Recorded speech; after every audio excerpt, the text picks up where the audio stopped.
if you don't mind just telling us your first name. My name's Christina.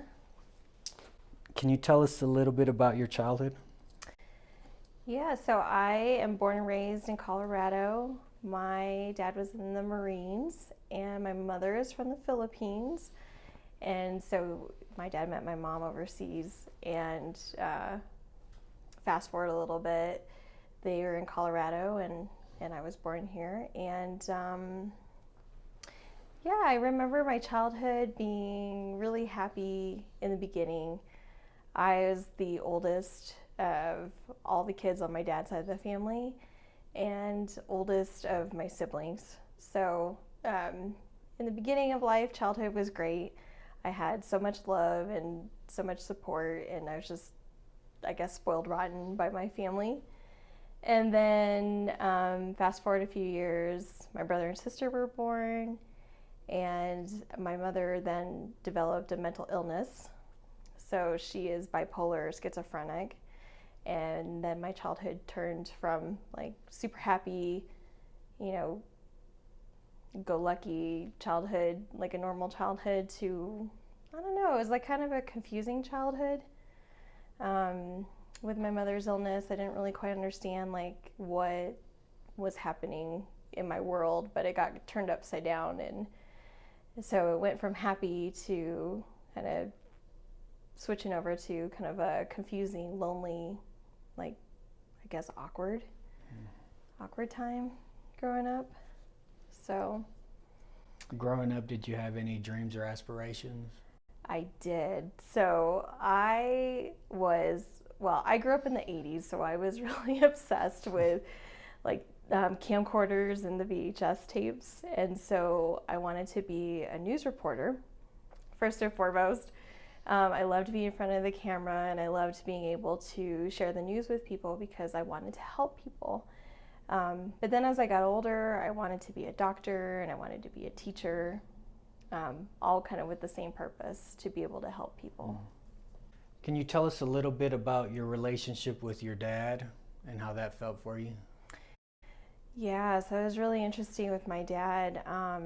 Growing up, he's a former Marine and was in the Air National Guard, and he traveled a lot for work. And I just remember he was like super military, so I was terrified of him and never really wanted to like ask him questions or anything like that because I was afraid he'd get mad at me or whatever. But my dad was always there as a provider, so he always took care of us and made sure that we had the basics. My mom didn't work when we were growing up, and so he was kind of the one, holding down the fort for a family of 5, being in the Air National Guard. So we didn't have a lot growing up, but he was able to make do. And I don't know, throughout the years, we have had kind of off and on relationship. Today I think we're good, but we don't really keep in touch all too often. Can you tell us more about your relationship with your mom and how that felt growing up? Yeah, so it was a really interesting relationship with her. I think I mentioned I'm the oldest of 3 kids, and my mom got sick when I was about 6 years old, or at least that's when I started realizing that there wasn't something, there was something not right with her. But yeah, life with her was interesting because my dad traveled a lot for work. And so it was really just me, my mom, my brother, and sister. And my mom was just kind of coping, like trying to figure out how to live life with her new diagnosis, being schizophrenic.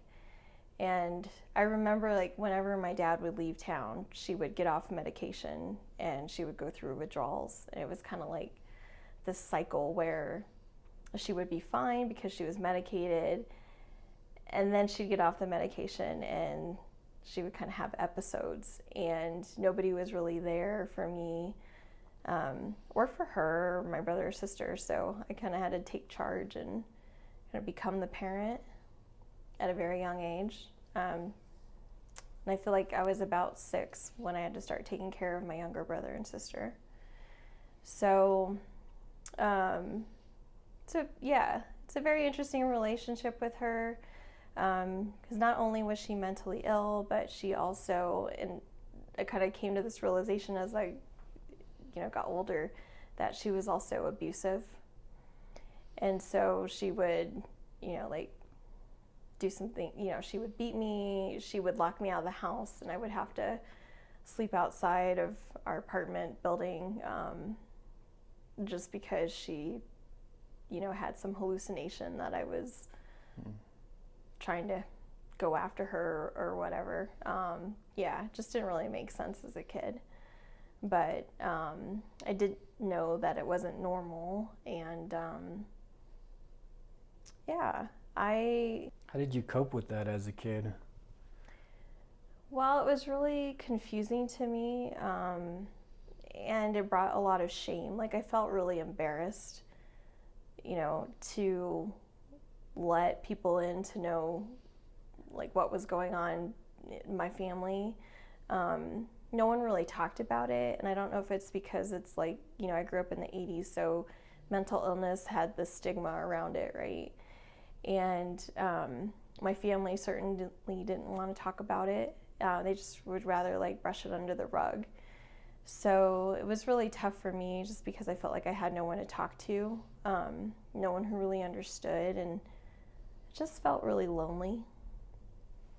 But I also felt like I had to grow up really fast, so I didn't really have much of a childhood because I was busy taking care of my brother and sister.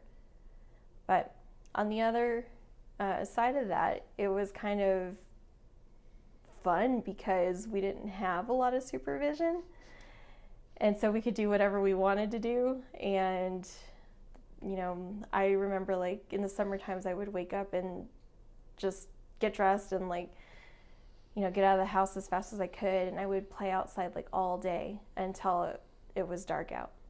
And I know, like, kids don't have that luxury today, but I could go and do whatever I wanted, and there were no limits to whatever it was I wanted to get into. If you could sum up briefly in a sentence or two emotionally what that relationship with your mom was like, how would you? I mean, it was really sad, just because I didn't know what was going on. And, I was really angry with her for a long time because, well, one, I just didn't understand why she could hurt somebody that she brought into this world, hurt my family. I didn't know what mental illness really was until I got older, and then I could understand it on my own because no one really explained it to me as a child. So yeah, there was a lot of hurt, there was a lot of anger, a lot of confusion, sadness. But now as an adult, I've come to a different place in life where I have an acceptance of what happened, and I've been able to forgive her and just have compassion for her because she was going through some things in life that I don't think anyone knew really how to deal with, and she did the best she could. And it's like, hey, I'm still here, and I'm healthy, I'm well, successful. Same for my brother and sister too. So I think we turned out all right. Can you tell us about your first love? And it's whatever you associate as your first love. It can be a person, place, thing, hobby, whatever. Mm-hmm. Well, believe it or not, I feel like my first love really didn't come until a few years ago, because I felt like I was chasing love, mm-hmm. For all the wrong reasons, or what I thought that relationships should be like or whatever. And it wasn't until I met my now husband. Would that be this gentleman right here? Yeah, that's him. Mine too. Yeah, it wasn't until I met him that I feel like I really found love, and like a true love. Yeah. Not like a puppy love or like a lust love, but like a true partnership. Can you describe that? Yeah. So before we became us, we worked together, and so I got to know him on a friendship level. and really got to know like the person he is inside and out. And I just admired the qualities that he had. And he's so kind and caring, and is just so supportive of everyone, especially me. I feel like I was always throwing so many ideas at him, like, hey, what do you think about if I did this? And he's like, yeah, go for it.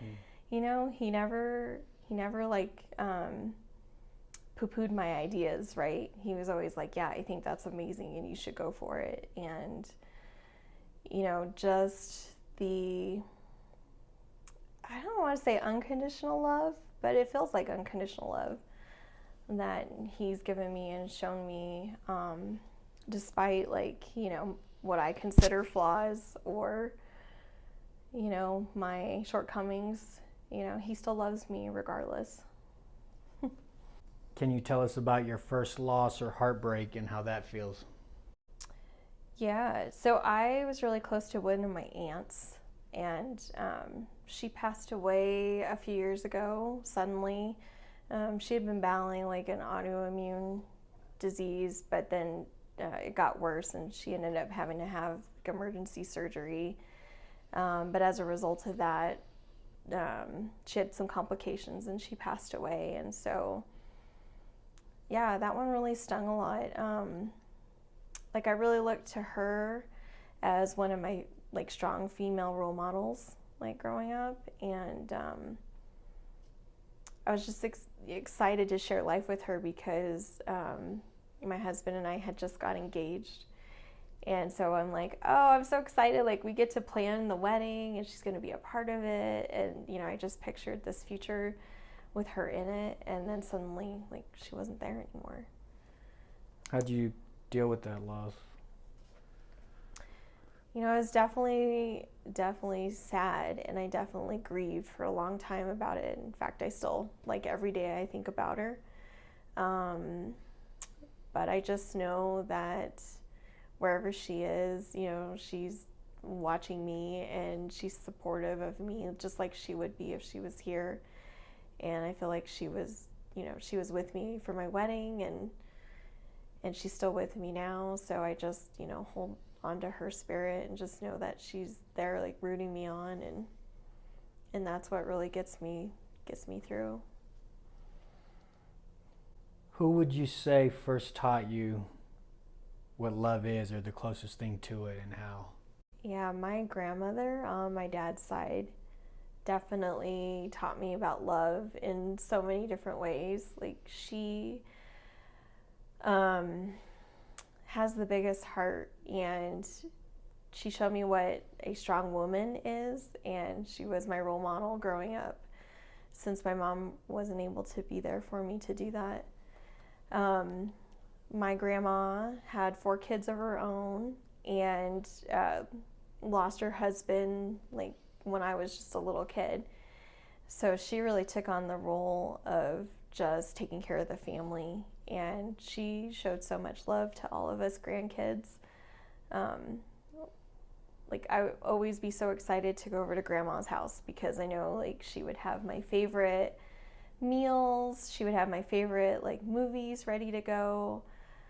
You know, she'd put me to bed and like scratch my back, and so it's like, you know, it's just that comforting love that she gave me that I feel like I really didn't have at home.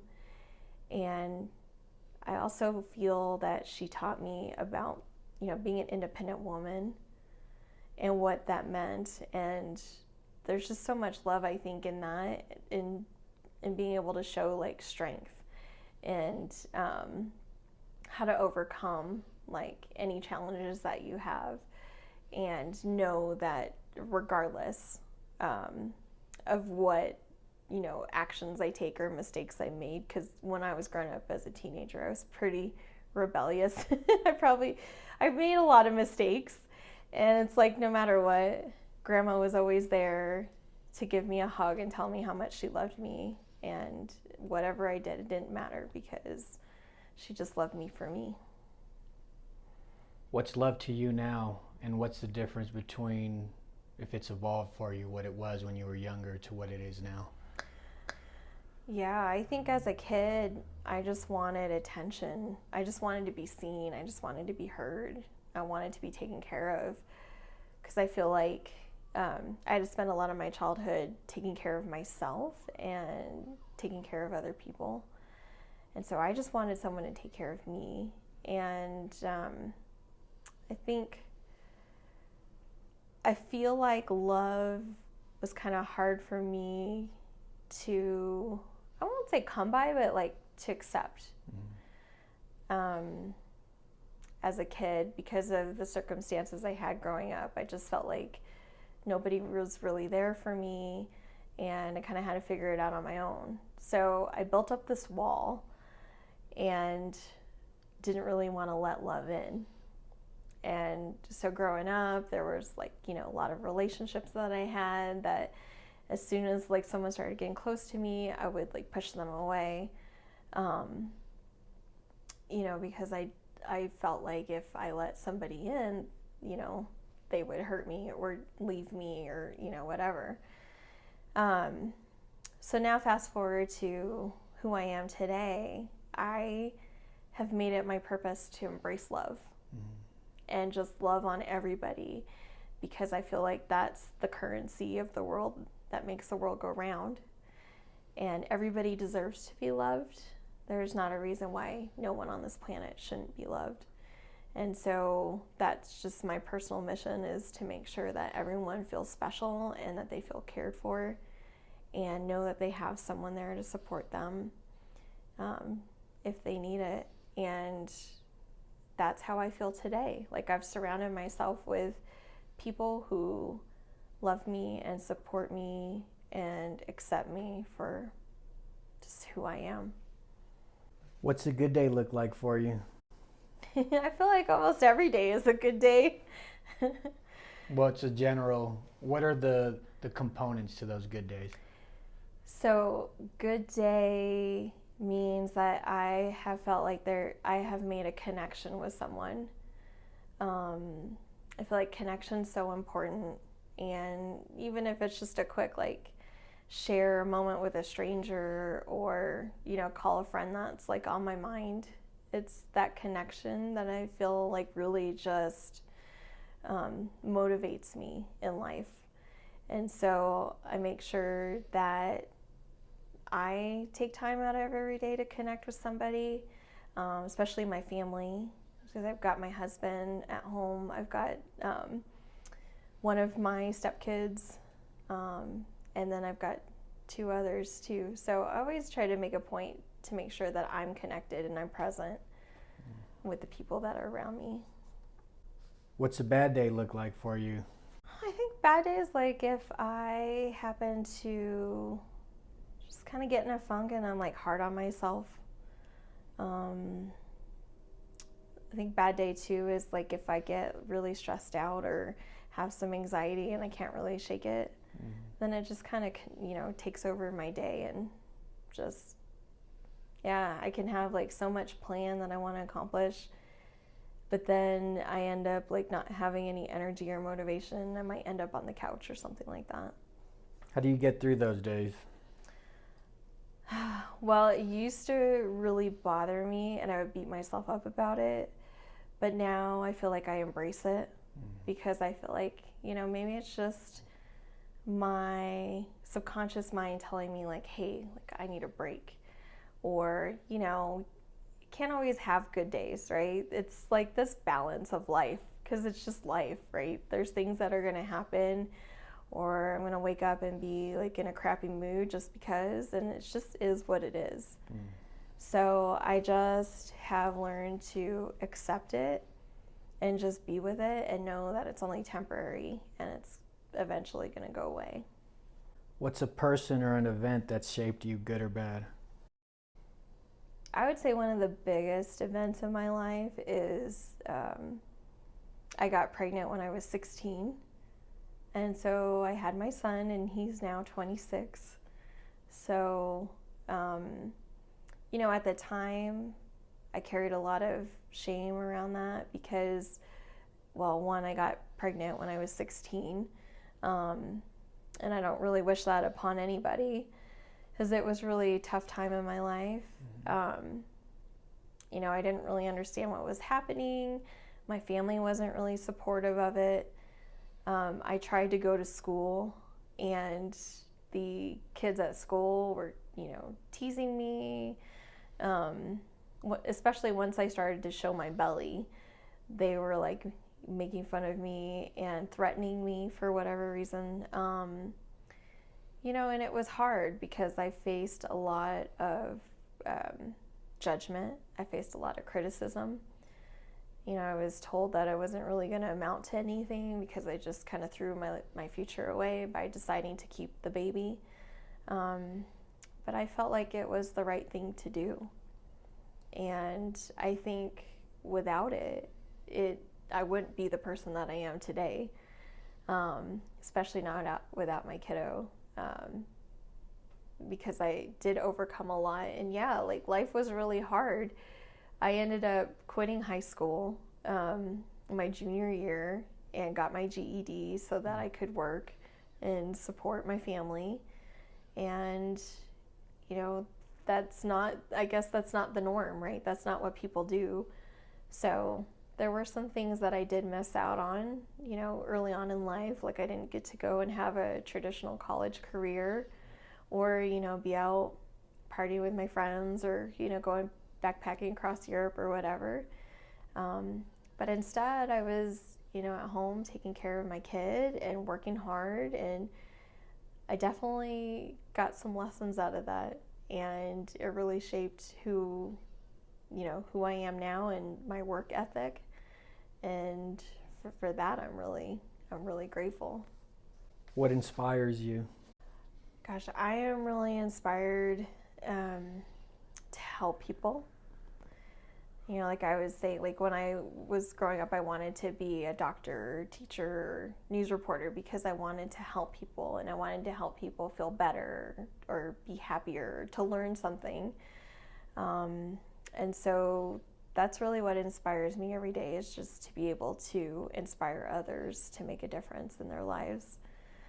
And I've really spent the last few years kind of diving deep into personal growth work, just really understanding like who I am and being able to heal from my traumas that I had from childhood, and, you know, learn some new things about myself, find my voice.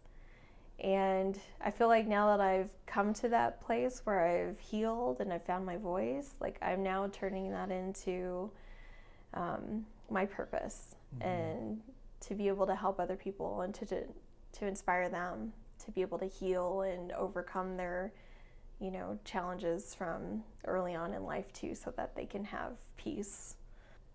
How is that shift that you know, some people have it gradually, it can be suddenly when you have like a breakthrough and you do start using your voice and you do start accepting who you are and owning your story and all those things. How was that when you could kind of, when it was a little bit more tangible to you? Yeah, so I really started my personal growth journey about 11 years ago, and I had someone invite me to a seminar, and I was kind of like, I don't really understand why I'm going to the seminar, but I'm gonna do it. Because if you had seen me from from today to 11 years ago, I mean, back then I was like super shut down. I was pretty numb, angry. Like I didn't talk to people at all. Like I didn't want people to see me. I just wanted to, you know, do my thing and just be left alone. And I went to this personal growth seminar, and it just really rocked my world. Like that was the first time that I really like looked inside to even think about healing. Because I just kind of had this mindset back then that it's like, this is my life, it's gonna suck, you know, it's the cards that I was dealt, and I'm just gonna have to deal with it, right? Like I just was born into this world to have to struggle and, you know, be unhappy. And like other people could be happy, but that just wasn't meant for me. And so I went to, do this work and was introduced to this new way of thinking, right? This new mindset. And it just blew my mind, like how different life could be. Mm-hmm. And it was a really significant experience for me. Like I remember leaving there and not really like realizing like what happened. I just knew like I kind of let stuff go. Like I had all these emotions that just all of a sudden came up and I didn't know where they were coming from and I didn't really know what to do with them. But once I started realizing like, hey, like this is happening and I'm healing, it's like, wow, I want to learn more. I want to do more. Like I feel like there's more for me than just accepting like, what life has been so far. And so ever since then, I've just immersed myself into self-development, personal growth, spirituality, and it's really helped me understand like who I am, what like my purpose is in life, and just the reason I'm here, and the reason is just to help other people overcome that too. How would you describe who you are? Oh, well, I love to have fun. I love to laugh. I guess I'm notorious for my giggle. But yeah, I am just so full of love. I love people. Like I'm so accepting of everyone. I just embrace people for who they are, where they've come from, where they're going, and I will be everyone's biggest cheerleader. And yeah, I just feel like I have so much love to give, and that's who I am. I'm just love. If you could describe, in those like intense moments that we all maybe sometimes have, where there's like a catalyst for change, you can remember like that key thing you took away. And from that seminar, what was that key one sentence that just like stayed with you, or was it more abstract maybe? Yeah, I think it was a little abstract, but I think the biggest thing for me was to know that I'm not alone. And vulnerability has been a big thing for me. It's always been a hard thing up until this point, because it's like I was so afraid of letting people see who I was. I was hiding so much because I carried so much guilt and shame for my childhood, and just like really realizing that nothing that had happened in my childhood was my fault. My parents were just doing the best that they could with what they had at the time. And for me, it's like I guess the moment is like I could stop hiding, right? Like everybody's so unique and they have a gift to offer to the world, and for me it's like, why was I hiding my gift? Why did I feel like I had to be somebody different or hide who I was? And even like from my childhood, even from being a teen mom, it's like, why couldn't I just turn my experience from, being embarrassed or shameful about like what had happened to me in life into like a lesson or an opportunity to be able to empower other people who are going through the same thing? Because just because I grew up with a mother who was mentally ill didn't mean there was anything wrong with me, right? Just because I became a teen mom at 16 doesn't mean there was anything wrong with me. It's just a choice that I made. And it's like, I don't have to live with a burden, like I messed something up in life and that life is going to be miserable, for the rest of my years. It's like, no, just take from those learning lessons and turn it into something good. This is, without all that stuff, I wouldn't be who I am today, and I wouldn't have the positive mindset, or I wouldn't have the experience, and so now it's like I really have a lot of gratitude for all that. What's been a humbling experience for you? Well, speaking of being a mom, definitely being a mom has been humbling. Yeah. I, didn't really grow up with role models on what, healthy parenting should be like. So I really had to figure that out on my own. And, I feel like I was still kind of figuring my way when I was also raising a young man to figure out his way. So, all the life experience that we went through together has humbled me so much because I feel like he could have followed in my footsteps. He could have been a rebellious teenager,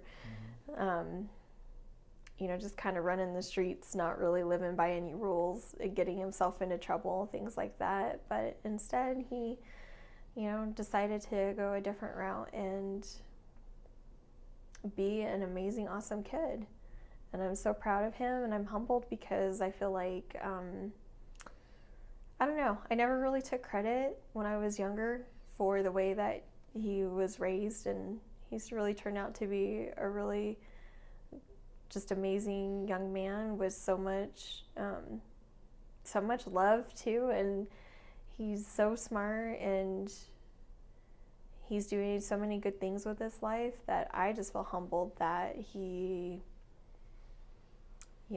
has turned out to be that kind of person. And I only hope that, by what I've learned over the last, decade or so has, helped shape him to be that way.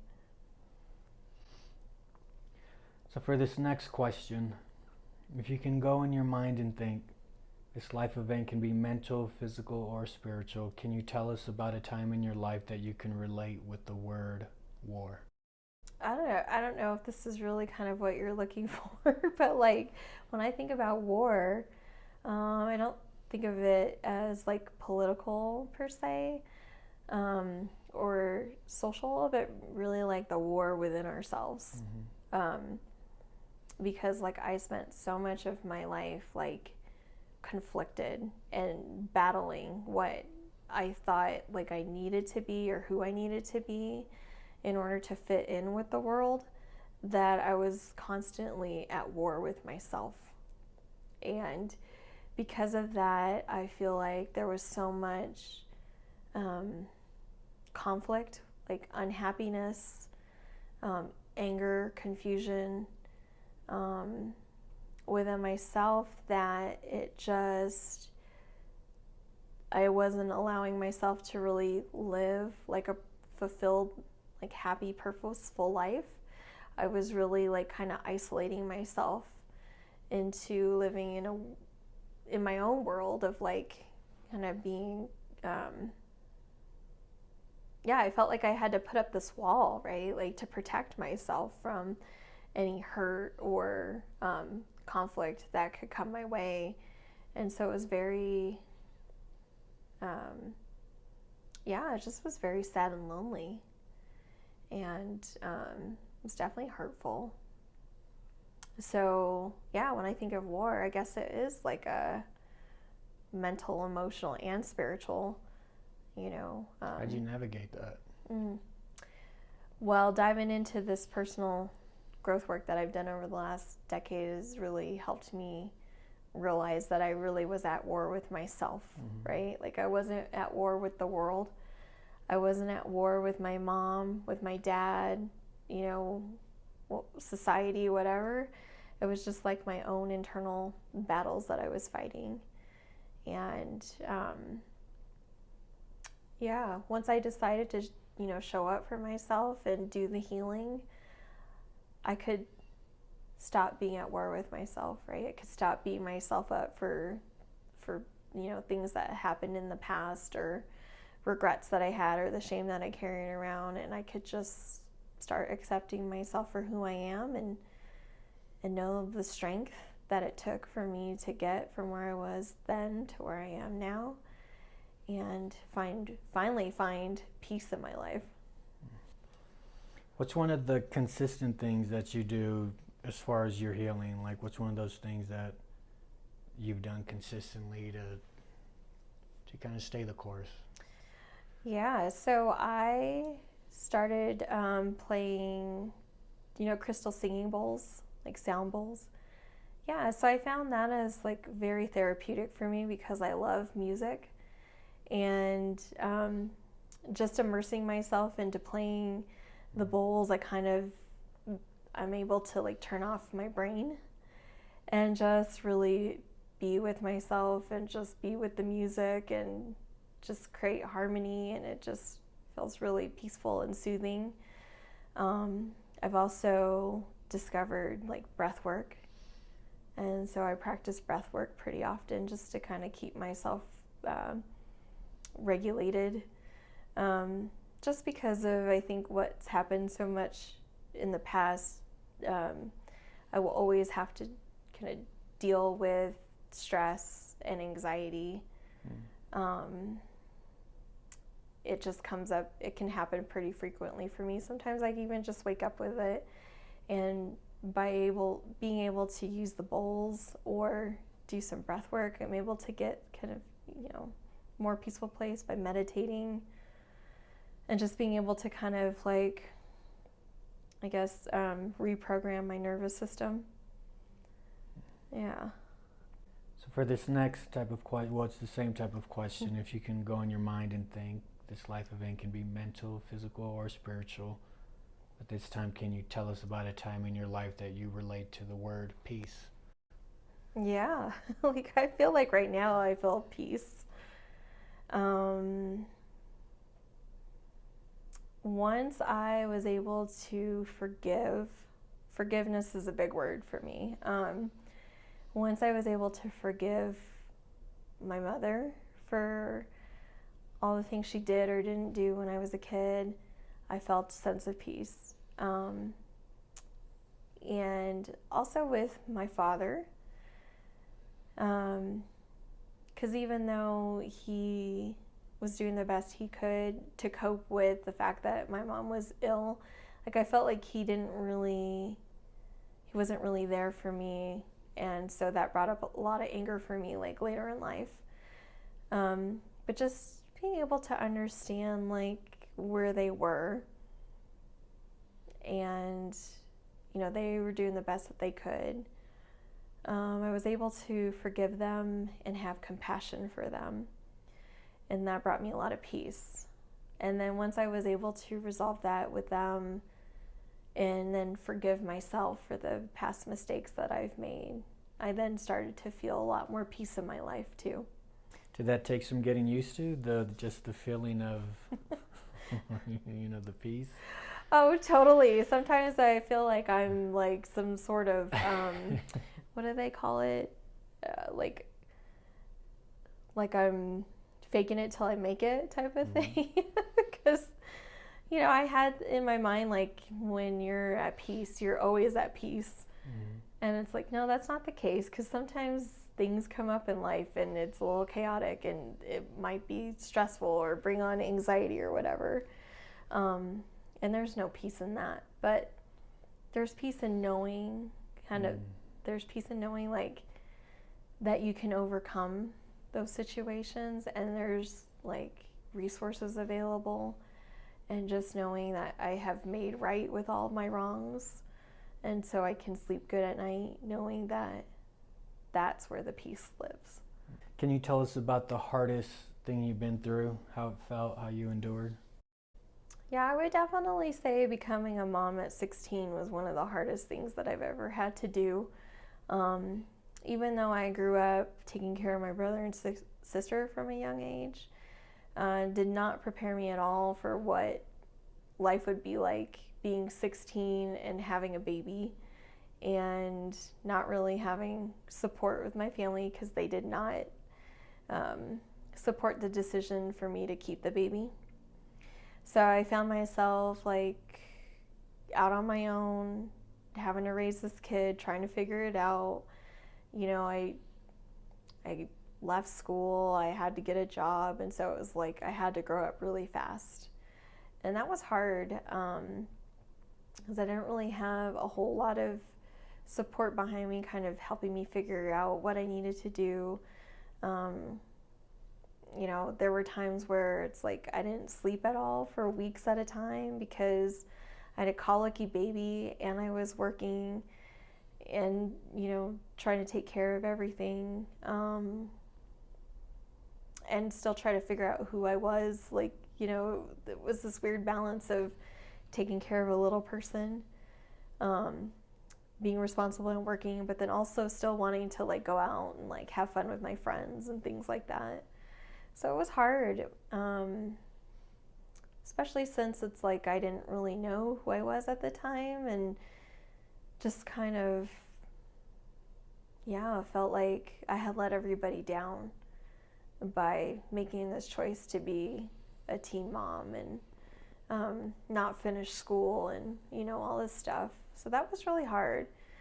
It was really hard in that aspect, and then it was also really hard